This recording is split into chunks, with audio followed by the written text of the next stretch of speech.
अस्सलाम वालेकुम जी, welcome back to our channel. और आज हम आपके साथ एक और नई वीडियो लेके आए हैं और काफ़ी इंटरेस्टिंग है आज का हमारा। आज हमने उन एक साहब को दावत दी है। पाकिस्तान में हर माँ बाप के ख्वाब में से एक ख्वाब ये है। पाकिस्तान में माँ बाप चाहते हैं कि उनका बच्चा डॉक्टर और इंजीनियर बने। तो आज हमने एक इंजीनियर को बुलाया अपने साथ और हम उनसे सुनना चाहेंगे कि अभी तक उनकी लाइफ में क्या क्या प्रॉब्लम्स आई, कितने साल इंजीनियरिंग ने उनके ज़ाया कर दिए, और जो हम फेसबुक पे मीम्स वगैरह देखते हैं और चीज़ें देखते हैं इंजीनियर्स के बारे में, उनमें कितनी सदाकत है और वो कितनी सच हैं, और असल में ज़िंदगी क्या है और फेसबुक की ज़िंदगी क्या है। तो इसी सिलसिले में बात करने के लिए हमने उनको बुलाया है। प्लीज़ वेलकम कीजिए इंजीनियर साहब को। इंजीनियर साहब आ जाइए। अस्सलाम वालेकुम। जी वालेकुम अस्सलाम। तो ये आपकी ऑडियंस को भी सलाम करना है। पता नहीं जी, कर ले, इंजीनियर का सलाम मानते हैं तो देख लें। अस्सलाम वालेकुम जी, जो भी लोग देख रहे हैं। अच्छा, मुझे ये बताएं, इंजीनियरिंग ने कितने साल बर्बाद कर दिए अभी तक? बर्बाद चले, पैसे कहते तो यही हैं, हम भी ऐसे ही मानते हैं। तो काफ़ी कोई 6-8 साल तो हो गए हैं। पर ये नहीं समझना कि मैं फेलियर हूँ। मैंने मास्टर्स भी किया माशाल्लाह। तो स्टडीज़ के ही 6 साल होते हैं, बैचलर्स और मास्टर्स, और फिर उसके बाद जॉब वगैरह भी। अच्छा, मतलब आपको बैचलर्स करके समझ नहीं आया, आपने कहा मैं फिर से एक दफ़ा मास्टर कर। नहीं, ये हम दोस्तों में एक बड़ी बात होती थी जब हम बैचलर्स कर रहे थे। तो हम कहते थे कि यार ये हमने इंजीनियरिंग क्यों चूज़ कर लिया है, क्या इंजीनियरिंग का तो कोई अता पता नहीं है। तो फिर हमें इतना गुस्सा चढ़ा कि मैंने फ़ैसला किया कि नहीं यार, मैं अगर ऐसे किसी को कहूँगा कि यार इंजीनियरिंग ना करो तो वो नहीं करेगा। तो शायद मैं पीएचडी करता हूँ और फिर उसके बाद कहूँगा कि इंजीनियरिंग मत करना। मतलब जब तक दरवाजे बंद नहीं हो जाते कोशिश करते रहते हैं। हाँ, मतलब क्या, अब इंजीनियरिंग चूज़ कर लिया तो हमने कहा कि शायद अवाम को समझ आ जाए कि अच्छा, हमारी मतलब भी आप वैल्यू। बचपन से पढ़ाकू थे? नहीं, पढ़ाकू तो नहीं कहना चाहिए, पर हाँ मैं अपने घर में अपने भाइयों में ज़रूर कह सकता हूँ कि एक लायक इंसान था।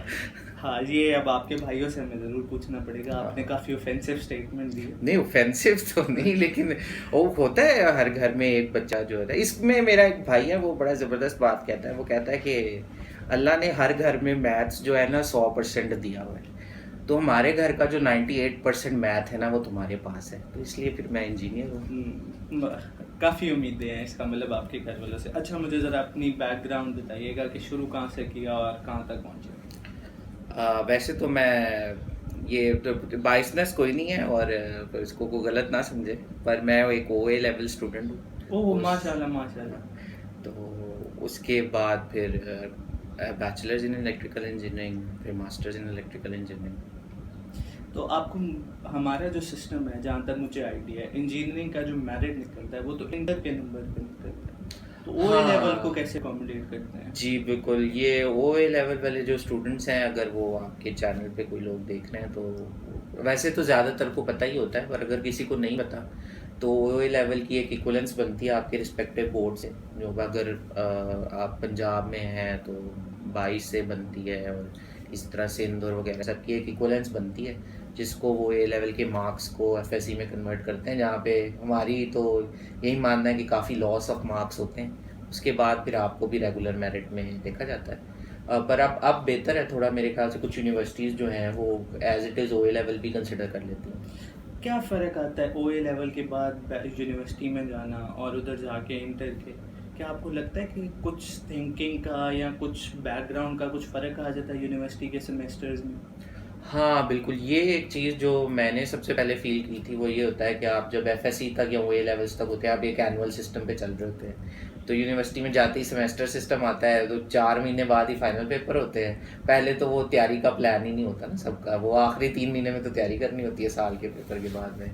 तो 4 महीने बाद ही पेपर आ जाते हैं, और उसके बाद नया सेमेस्टर आता है तो पता नहीं चलता कि पिछला क्या था। तो ये अक्सर लोगों को मसला और होता आप है। एक चीज़ भूल गए, प्रेजेंटेशन, जो आप 5 नंबर के लिए कोट पैंट खास अपने माँ बाप का बनवाते हैं। नहीं, वो बीबीए एमबीए वाले शायद ज़्यादा करते हो, पर हाँ इंजीनियरिंग में भी उसका बड़ा क्रेज़ होता है। वो प्रेजेंटेशन आती है, हर किसी को शौक होता है कि यार ये तो मैंने लोग देखे हैं जो वो टाई भी लगा के और वेस्ट कोट्स भी, और वो सिर्फ मेरा नहीं ख्याल 10 मिनट से ऊपर किसी की प्रेजेंटेशन अलाउड होती है। 40-50 लोगों की क्लास होती है, सबने करनी होती अब है। आते हैं ज़रा हम सीरीज पे, थोड़ा सा इंफॉर्मेशन भी, ताकि जो बच्चे देख रहे हैं आपको और उनके लिए है। आप जब अपने फाइनल ईयर्स में थे तो पाकिस्तान में हमारी रिसर्च के मुताबिक लोगों का एक बहुत बड़ा मिसकंसेप्शन है कि इलेक्ट्रिकल इंजीनियरिंग जैसे आपने की तो आप सिर्फ वापडा के लिए हैं और आप बिजली ही बनाएंगे। तो पाकिस्तान में कितनी फील्ड्स ऑफर हो रही हैं और इलेक्ट्रिकल इंजीनियरिंग की कितनी सब डिवीज़न है? हमारे हिसाब से तो बहुत है। अगर आप बेहतर कुछ बता सकें हमारी ऑडियंस को। हाँ नहीं, ये एक मिसकंसेप्शन तो बहुत है इसमें, बल्कि एक फ़नी किस्सा भी है कि जब मैंने ग्रेजुएशन की और मैं घर आया और फैमिली वालों से वो एक खुशी में डिनर होस्ट किया, तो मेरे करीबी जानने वाले रिश्तेदार वो कहते हैं कि अच्छा आपने अब इंजीनियरिंग कर ली है तो इलेक्ट्रिकल, तो इसका मतलब है कि आप ये बल्ब वगैरह वॉशिंग मशीन ठीक कर लिया करेंगे। तो कुछ देर तो मैंने उनको देखा, फिर मैंने खुद को देखा और फिर मैंने सोचा कि नहीं, गलती मेरी ही है। तो यहाँ पे लोगों को ज़्यादातर इलेक्ट्रिकल इंजीनियरिंग का नहीं पता। दो के वापडा में जाने के लिए इलेक्ट्रिकल इंजीनियरिंग ज़रूरी हो सकती है कि वो पावर प्रोडक्शन कर रहे हैं, पर मेरे ख्याल से लोग ये नहीं समझते कि वापडा के अंदर मैकेनिकल इंजीनियर्स भी होते हैं, क्योंकि वो जनरेशन जो है पावर जनरेशन, उसके अंदर जनरेटर हैं, चीज़ें हैं, तो वो मैकेनिकल इंजीनियर्स भी उस फील्ड में काम करते हैं। अब पाकिस्तान के अंदर ज़्यादातर यूनिवर्सिटीज़ इलेक्ट्रिकल इंजीनियरिंग के अंदर तो ये पावर की स्पेशलाइजेशन भी नहीं कराती, क्योंकि इसके लिए बहुत वेल मेंटेन्ड और हाई कॉस्टिंग लैब्स चाहिए होती हैं जो कि अवेलेबल नहीं है कुछ यूनिवर्सिटीज़ के पास शायद हो।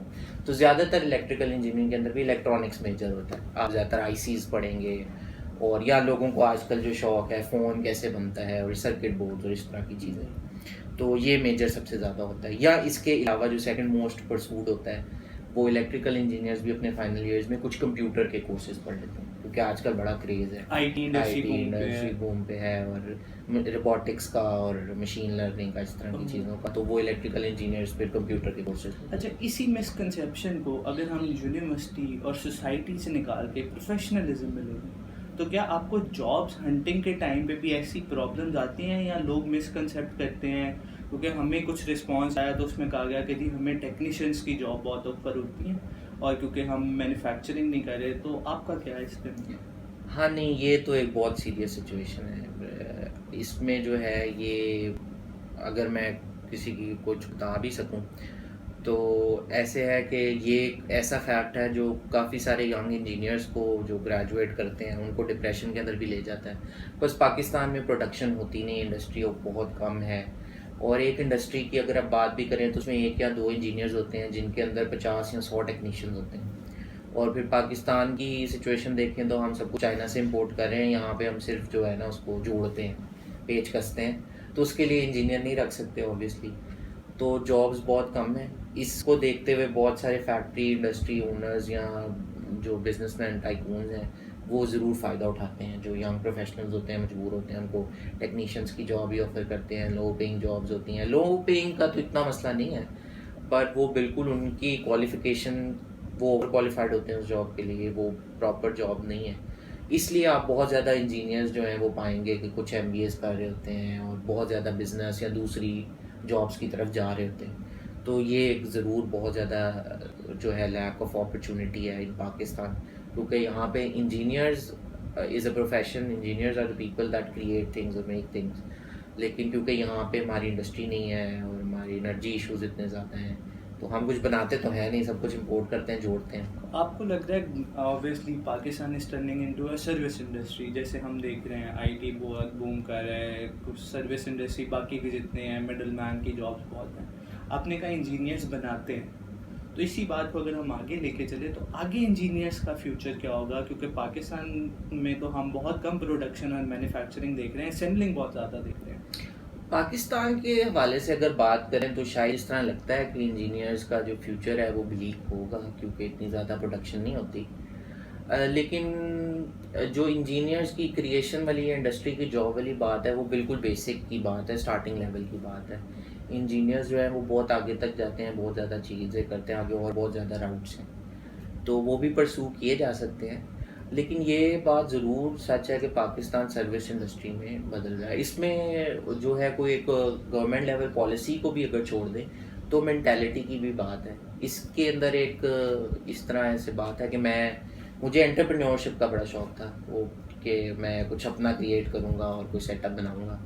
तो मैं स्टार्टअप इंक्यूबेशन कंपटीशन में गया, तो वहाँ पे अनफॉर्चुनेटली मैं फाइनली क्वालिफाई तो नहीं किया, लेकिन मैं काफ़ी आगे थर्ड राउंड तक गया था। पर वहाँ पे हमारे इर्द गिर्द जो मैक्सिमम स्टार्टअप आ रहे थे वो थे जो एप्स थी, यानी कि सर्विसेज थी। उसके अंदर कोई प्रोडक्शन नहीं, कोई क्रिएशन नहीं, कोई कुछ नहीं लगता। और मतलब एक्साइटिंगली बात, जो जजेस थे वो भी प्रेफर करते थे कि कोई ऐप बेस्ड सोल्यूशन आए, क्योंकि उसमें इन्वेस्टमेंट कम हो, ज़्यादा ट्रैफिक आए और रेवेन्यू टर्न हो। हाँ देखें, अब पाकिस्तान में मैं आपको, अगर उसमें आप मेरे से शायद एग्री ना करें, लेकिन मेरा बिलीफ ये है कि पाकिस्तान एक ज़रा शीपिश मेंटालिटी की तरफ निकल गया। और जो इन्वेस्टर है वो ये देखता है कि अच्छा यार 6 चीज़ें पहले चल गई हैं तो मैं 7वीं ले आता हूँ, मेरी भी चल जाएगी। क्योंकि हमारा कंसेप्ट ये है कि जहाँ मार्केट हो जी वहाँ पर ही आप अपना स्टार्ट करें, क्योंकि वहाँ पर एक मार्केट ऑलरेडी बन चुकी है। नई मार्केट बनाना बहुत मुश्किल है। जैसे फेसबुक या गूगल कभी बनाता था या अमेज़ॉन ने बनाई है, पाकिस्तान उसको फॉलो ज़रूर करेगा लेकिन वी बिलीव बनाएगा। अच्छा, अब इसी हवाले से मैं आपको अगर 2 चीज़ें आप हमें बता दी हेल्प के लिए, कि जब एक इंजीनियर आपके जैसा कहीं जाना चाह रहा हो, आप जैसे कहाँ जाना चाह रहे थे इंजीनियरिंग करके? कहाँ जाना चाह रहे थे? मतलब आपकी सोच? अच्छा हाँ, मैं मेरी ड्रीम जॉब हाँ की जी, आप बिल्कुल। बात कर रहे हैं। अच्छा, मैं इंटरेस्टेड था वैसे तो, अगर सच बताऊं मेरा बचपन का ख्वाब था कि मैं नासा में जाऊंगा। बिल्कुल। अच्छा, ऐसी अब अगर आप कुछ बता दें कि जी जॉब देखते हुए और यूनिवर्सिटी सेलेक्ट करते हुए क्या क्राइटेरिया लोगों को रखना चाहिए, पीईसी से रिकग्नाइज्ड है कि नहीं है, वो आप कैसे चेक कर सकते हैं, या कुछ अगर ऐसी कोई इंफॉर्मेशन के लिए यूनिवर्सिटी सिलेक्शन के ऊपर तो मैं ज़्यादा नहीं कह सकता, क्योंकि उसके लिए हर किसी की अपनी अपनी देखने की चीज़ें होती हैं। फाइनेंशियल उसमें फाइनेंशियल भी हैं और फिर माहौल वगैरह सारी चीज़ें, या उसकी कम्यूटिंग किस तरह होगी, शहर से बाहर है या किस तरह है वो। तो लेकिन उसमें पाकिस्तान के अंदर एक ये बस देख लीजिएगा कि वो HEC रिकग्नाइज्ड है, ताकि आपको कल को कोई डिग्री इशू हो।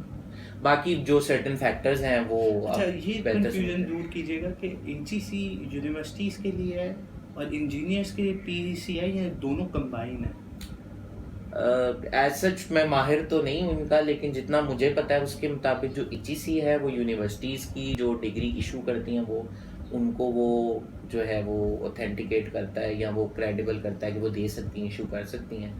जहाँ तक इंजीनियर्स की रिकग्निशन है, PEC एक प्राइवेट बॉडी है, लेकिन क्योंकि अब वो एक वेल इस्टेब्लिश्ड बॉडी है, तो ओवरऑल अगर आप इंजीनियर हैं तो वो अगर एग्री करते हैं या वो एक्रीडेट करते हैं तो फिर आप इंजीनियर।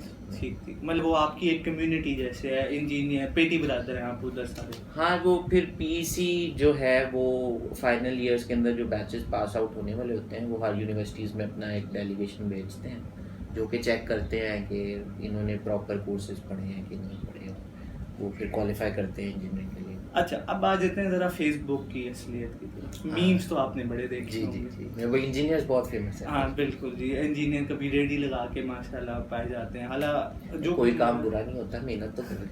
हाँ, शाहरुख खान भी कह गए थे कि कोई काम छोटा बड़ा नहीं है। इसमें क्या है, वो चाय वाला मॉडल हो सकता है, प्राइम मिनिस्टर हो सकता है, तो रेडी भी लगा जा सकता है। ठीक है जी, इंडिया की आप हमने बात कर दी हाँ, है तो बिल्कुल। हम अब अच्छा बात सिर्फ ये है कि ये जो फेसबुक रियलिटी जो आम परसेप्शन बन गया है, जो नए बच्चों को सिखाया जा रहा है कि जी इंजीनियरिंग करोगे तो उसके बाद अपना रेस्टोरेंट खोलोगे इन अ वेरी फन से, या you will do your business वो जो मर्जी दिखाएं बट मीन्स वही है। तो ये असल रियलिटी के किधर तक है? आई गेस कोई भी मीम जो है वो बिल्कुल ही आउट ऑफ प्लेस तो क्रिएट नहीं होती, वो लोग उससे रिलेट करते हैं तो ज़्यादा फन होती है और ज़्यादा फेमस भी होती है। तो बड़े सारे फैक्टर्स हैं जिनसे कहा जा सकता है कि ये रियलिटी के करीब भी होती हैं, लेकिन उनको एक फ़न तरीके में पेश किया जाता है, तो वो उस तरह ही है। जैसे हम अभी बात कर रहे थे कि प्रोडक्शन नहीं है तो ऑब्वियसली जॉब सिचुएशन भी मुश्किल होगी। जब जॉब सिचुएशन बहुत डिफ़िकल्ट होगी तो फिर आप कोई ना कोई तरीका तो ढूंढेंगे ना अर्निंग का। अच्छा, आपने ये सुना होगा कि जी मैट्रिक कर लो, FA आसान है और BA बाय डांस है।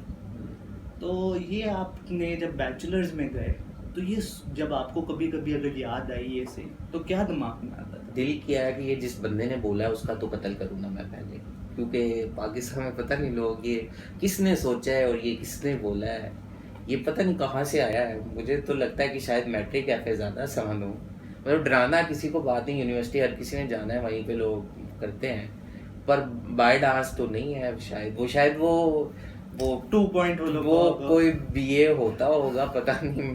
मैंने कोई ऐसी प्रोफेशनल डिग्री नहीं देखी जो ऐसे ही हो जाए हंसते हंसते।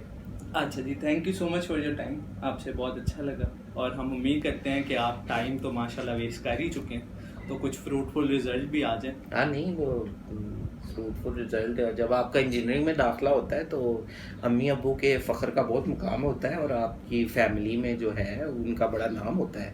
वो इंजीनियरिंग का मेरिट अगर मिसाल आप बन जाते हैं ऐसे हाँ लोग पूरे मैं खानदान। इंजीनियरिंग का मेरिट देखें आप 80-90% होता है तो खुशी बहुत होती है, लेकिन वो पहली और आखिरी खुशी होती है तो उसको ज़रूर सेलिब्रेट कीजिएगा क्योंकि उसके बाद में तो कोई पता नहीं। हाँ यहाँ रिश्तों के लिए आप बहुत प्रेफर्ड होते हैं, अगर किसी का ऐसा शौक है कि उसको शादी करनी है तो वो भी सोच सकता है। चलिए, इन्होंने तो आपको बहुत टिप दे दी है कि अगर आपको कोई नहीं वाली वारिस तो आप इंजीनियरिंग कर लें, रिश्ते आपको अच्छे मिलेंगे। और इसी बात पे हम इख्तिताम करते हैं, लेकिन जाते जाते मैं आप लोगों से ये कहना चाहूँगा कि ख्वाब देखें और ख्वाबों को पूरा करने की ज़रूर कोशिश करें, क्योंकि आपको ये दुनिया ज़रूर गिराएगी और गिराना भी चाहेगी, क्योंकि वो आपसे डरती है, लेकिन आपने डरना नहीं है। और हमेशा जब भी ऐसे हालात हो तो आपने याद करना है कि बचपन में चलने से पहले आप कितनी दफ़ा गिरे और गिरने से कभी आपने हार नहीं मानी, क्योंकि अगर उस टाइम आप हार मान जाते गिर के तो आप कभी चल ना पाते। और आज देखें, हम सुकून से भाग लेते हैं और हमें जबकि सारी दुनिया रोकती थी सीढ़ियाँ चढ़ने से, और आज सीढ़ियाँ चढ़ते हुए बिल्कुल डर नहीं लगता, क्योंकि हमने अपनी विल को नहीं मरने दिया और अपने आप को नहीं हारने दिया। तो ऐसे ही अपने ख्वाबात के साथ भी अपने आप को ना हारने दें, ये अपने ख्वाब पूरे करें।